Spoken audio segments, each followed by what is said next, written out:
Assalamualaikum warahmatullahi wabarakatuh. Perkenalkan, nama saya Jaladri Manggil Setiawan, NPM 207002034. Ini saya berasal dari kelas Praktikum Analisis Sistem Tenaga kelas B.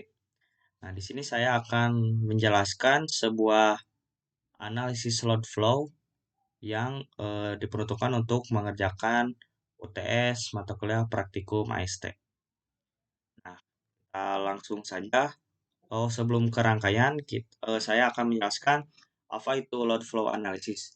Jadi, load flow analysis atau analisis aliran daya listrik adalah suatu studi untuk merencanakan dan mengetahui besarnya daya dalam suatu sistem tenaga listrik. Dalam perkembangannya, industri membutuhkan tenaga listrik yang sangat besar dan menggunakan platan listrik sebagai alat produksi.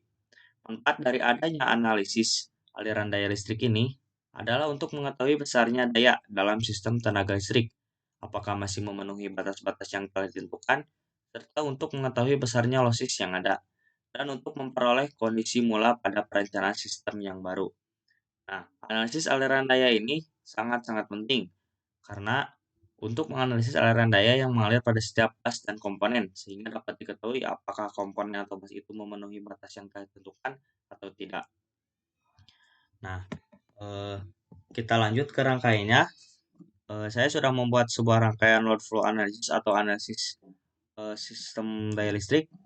Nah, yang pertama di sini saya menempatkan sebuah generator dengan kapasitas 1000 MVA second, MVA SC. Nah, lalu lanjut ke bawah ke bus yang pertama dengan ratednya yaitu 34,5 kV. Nah, lalu ke T1 atau trafo yang pertama yaitu dengan ratednya 30 MV. Lalu lanjut ke kap ke kap 2 dengan ratednya yaitu 1000 kvar, 1000 kvar. Nah, lalu ke T2 atau trafo 2. Nah, di sini menggunakan ratednya yaitu 15 MV.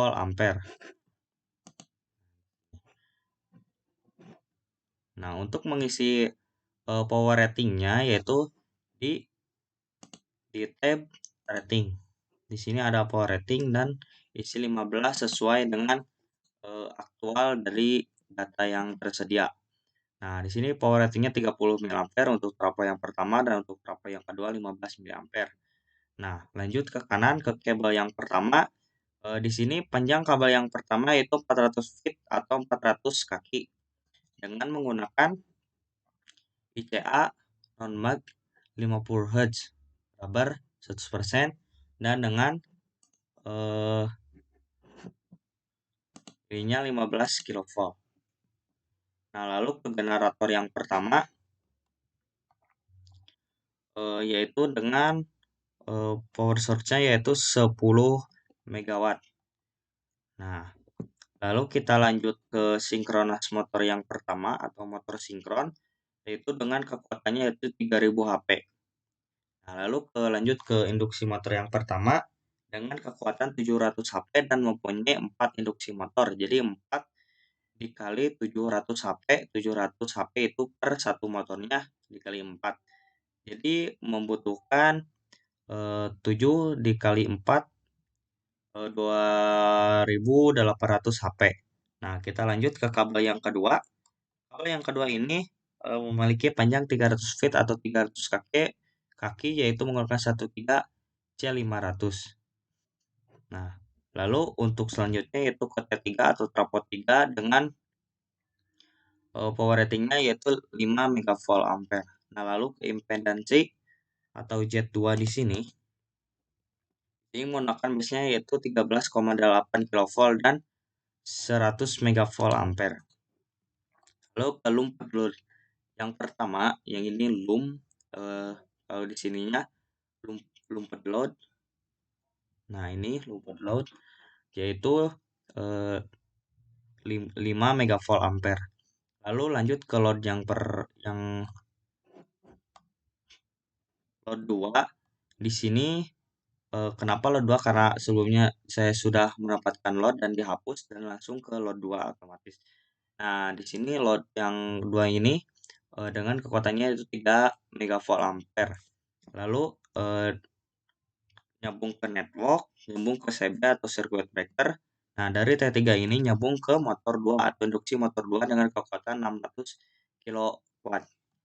Nah, lalu dari motor ini juga satu bus dari bus 7 dengan 4,16 kV langsung ke bawah yaitu ke trafo 4 dengan power ratingnya itu 3 megavolt ampere dan lanjut ke paling bawah ke bus 8 dengan ada load motor dan sinkronas motor, induksi motor dan sinkronas motor dengan masing-masing kotanya load yaitu 40 kilovolt ampere, induksi motor 100 HP dan sinkronas motor 200 HP. Lalu kita lanjut ke network karena di sini juga ada rangkaian lagi. Nah, dari network ini nyambung ke kabel 3 yaitu dengan panjangnya yaitu 100 feet atau 100 kaki dengan menggunakan 13C 500 non-bank rubber dan 60 Hz. Nah, dengan nyambung langsung ke trafo 5 dengan power ratingnya yaitu 5 megavolt ampere dan menyambung ke bus yang 11 yaitu dengan move load 4, lampu load 2 dan induksi motor 4. Nah, di sini move 1 itu dengan kekuatan 1 HP, load 4 100 kV ampere, lamp 2, lampu load 2 200 kV ampere dan induksi motor 4 150 HP. Nah, di sini sebelum nyambung ke rangkaian yang awal di circuit breaker terlebih dahulu dipasang yaitu high voltage circuit breaker. Nah, lanjut. Nah, dari ujung network ini nyambung ke sini ke 3 pas ke pas 8. Nah, lalu bagaimana untuk mengetahui hasil analisa load flow ini atau analisa daya listrik ini? Bisa ke sistem manager, langsung ke multidimensional database, ini plus, tadi case, lalu ke load flow karena kita akan menganalisis load flow-nya. Nah, di sini. Nah, di etap versi 19.0.1 ini terdapat 3 metode yaitu yang pertama adaptive Newton Raphson, ada metode Newton Raphson, fast decouple. Kita coba untuk run simulasikan. Nah, jika kita sudah benar rangkaiannya tersebut, tidak akan ada pemberitahuan bahwa rangkaian ini error dan akan ada info-info yang berwarna coklat ini.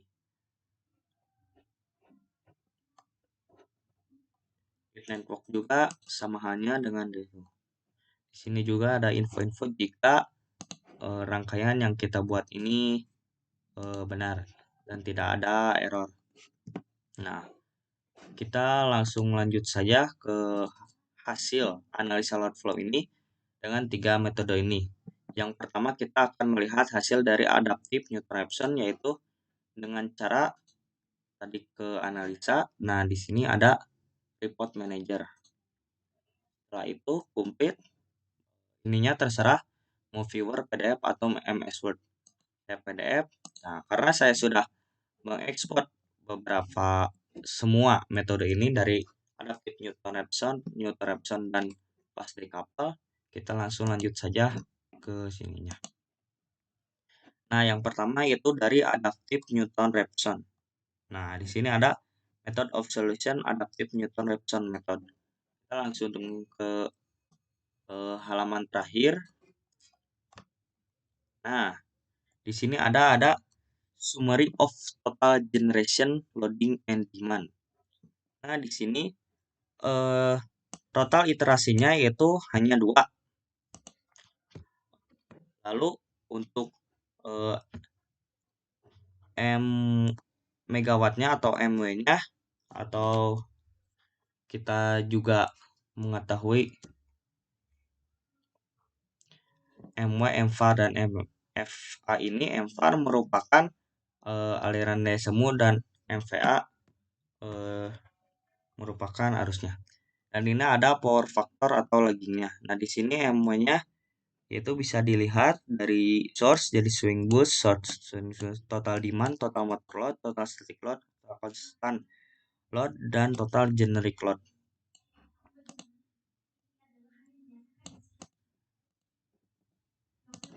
Lalu kita lanjut ke metode Newton-Raphson.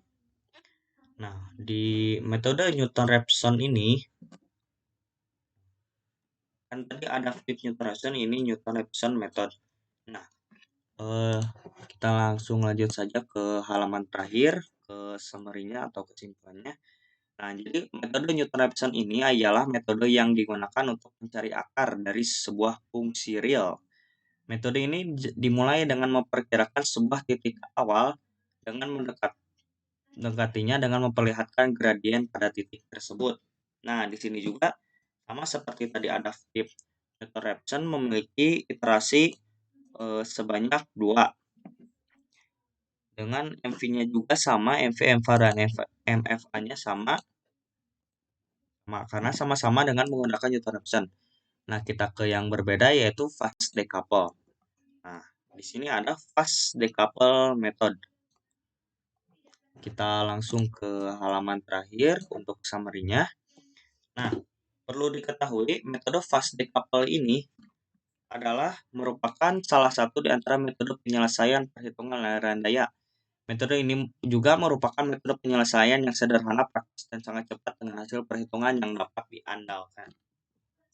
Tapi di sini jumlah dari iterasi yang dilakukan yaitu sebanyak 15 iterasi. Nah, selanjutnya kita akan melakukan perbandingan di antara dua metode ini, yaitu metode Newton-Raphson dan metode decouple. Kita coba.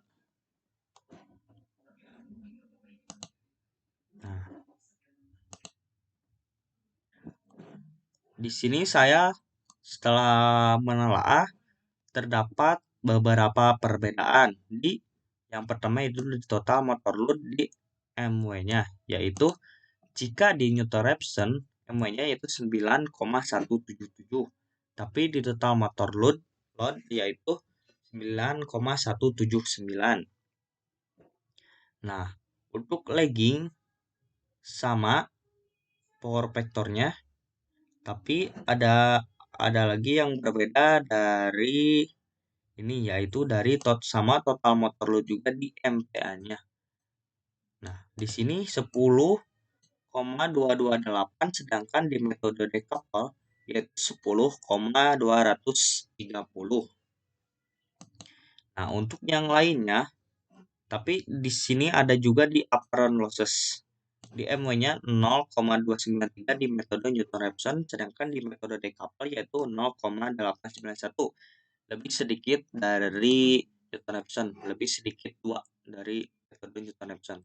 Dan juga di sistem mismatch-nya yaitu di sini 0 untuk metode Newton-Raphson di MW dan FR-nya, sedangkan untuk sistem mismatch di decouple MW-nya yaitu 0,055, sedangkan untuk FR-nya 0,001.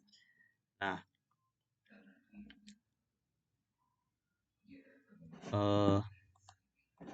di sini juga terdapat perbedaan iterasi untuk metode Newton-Raphson, yaitu terdapat 2 iterasi, sedangkan untuk metode decouple terdapat 15 iterasi.